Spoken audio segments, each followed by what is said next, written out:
Krismawan Krismawati yang berbahagia. Hari ini kalian menjadi raja sehari sebagai umat beriman, kan? Bayangkan itu, Roh Kudus turun atas kalian, diutus oleh Bapa melalui Putra, ya, itu kita menerima.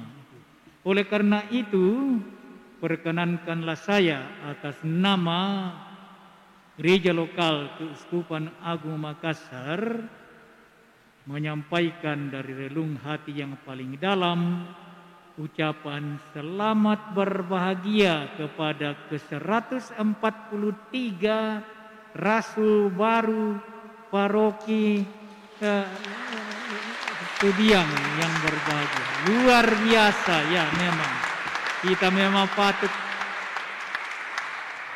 tepuk tangan untuk mereka. Karena kalau dulu Yesus memulai gereja hanya dengan 12 rasul, Paroki Rosa Mistika Sudiang hari ini mendapat 143 rasul baru. Luar biasa, puji Tuhan, ya. Selanjutnya saya mau menyampaikan apa yang merupakan terobosan baru-baru dari Paus kita, ya, Paus Fransiskus.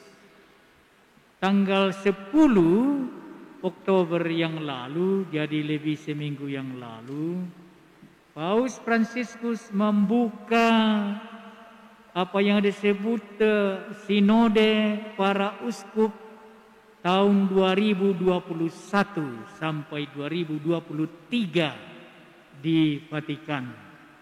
Dan di seluruh dunia tanggal 17 hari Minggu baru-baru ini di setiap gereja katedral perayaan Ekaristi dipimpin oleh uskup bersangkutan itu membuka 2 tahun sinode para uskup itu di keuskupan masing-masing pada tingkat keuskupan. Dan ini dengan demikian menjadi sesuatu yang istimewa. Setiap 5 tahun ada sinode para uskup yang biasa.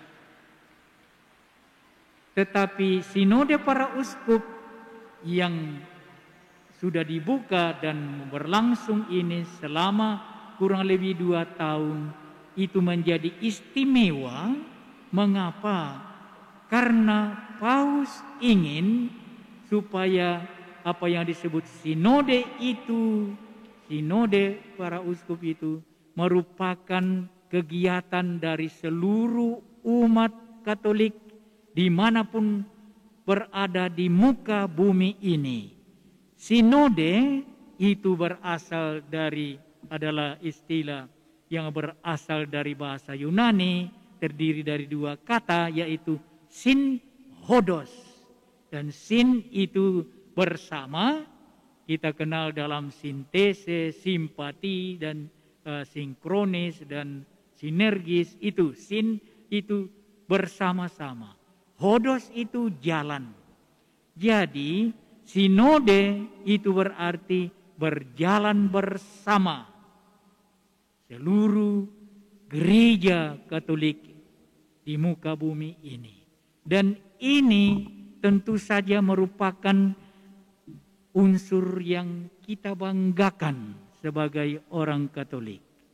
Saya teringat pemilik Indosiar, Pak Handoko, pada tahun 2003 itu ikut serta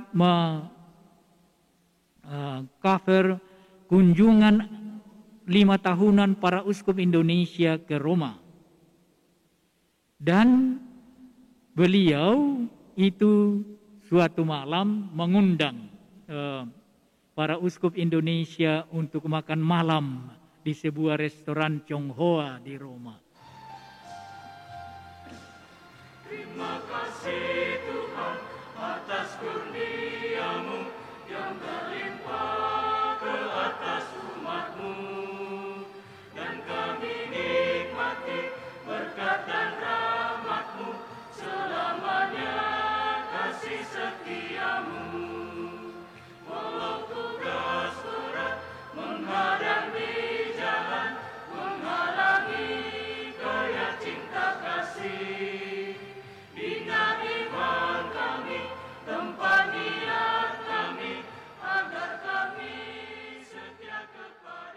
Lalu sebelum mulai makan malam didahului oleh doa, Pak Handoko itu bangkit berdiri dan berkata kepada para uskup, I am proud to be a Catholic. Saya bangga menjadi seorang Katolik. Lalu uskup yang duduk di sampingnya mendongak dan bertanya, mengapa Pak? Mengapa Bapak bangga sebagai orang Katolik? Lalu beliau menjawab begini, saya ini orang media dan sebagai demikian saya harus banyak bepergian, berkeliling. Dan saya sering kali bersama-sama dengan saudara-saudara dari denominasi-denominasi lainnya yang non-Katolik. Ketika tiba di satu kota yang baru pertama kali saya kunjungi, tiba hari Minggu, saya tinggal pergi ke bagian resepsionis hotel bertanya di mana ada gereja Katolik yang dekat di sini. Dan ke sana saya pergi. Dan di sana saya mengikuti perayaan liturgis yang sama dengan di tanah air saya. Hanya beda memang bahasa, tapi sama. Sementara teman-teman dari gereja-gereja lain itu setengah mati bertanya, kalau misalnya dari gereja Toraja, ada gereja Toraja di luar negeri dalam gedung gereja. Dari gereja Batak tak ada. Jadi mereka setengah mati mencari di mana mereka mau ikut ibadah hari Minggu. Nah, itu membuat saya tersadar bahwa saya ini lebih dari saudara-saudara saya yang juga percaya kepada Kristus, lebih dari mereka. Ternyata saya ini adalah anggota sebuah gereja yang merupakan keluarga yang hadir di mana-mana di seluruh dunia. Saya merasa saya ini anggota dari sebuah keluarga besar yang tersebar di seluruh dunia.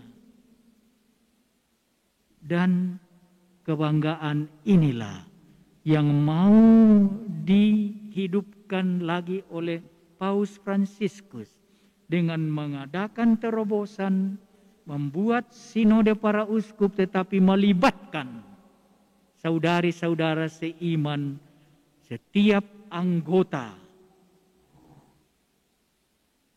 keluarga gereja Katolik di seluruh dunia yang menurut statistik terakhir lebih 1 juta, 1,1 atau 1,2 miliar penduduk menjadi satu keluarga. Dan Paus mau supaya ini betul-betul terwujud. Dan karena itulah tema dari berjalan bersama ini, sinode tahun 2021-2023 ini mengambil tema itu, persekutuan, koinonia, partisipasi dan partisipasi dari semua setiap anggota gereja Katolik di seluruh dunia, dan misi kita diutus oleh Kristus untuk mewartakan. Jadi persekutuan, persaudaraan di antara kita dengan setiap anggota mengambil bagian di dalamnya, dan dengan demikian diutus untuk mewartakan ini. Dan inilah yang berlangsung, yang akan berlangsung ini selama kurang lebih 2 tahun ini ya. Dan sekurang-kurangnya kita bisa mengambil bagian di dalam kegiatan persekutuan itu, persaudaraan itu dengan masing-masing, entah pribadi, entah secara kelompok, di paroki, di rukun, di wilayah, di stasi, itu berdoa untuk berhasilnya sinode para uskup berjalan bersama ini yang melibatkan setiap anggota.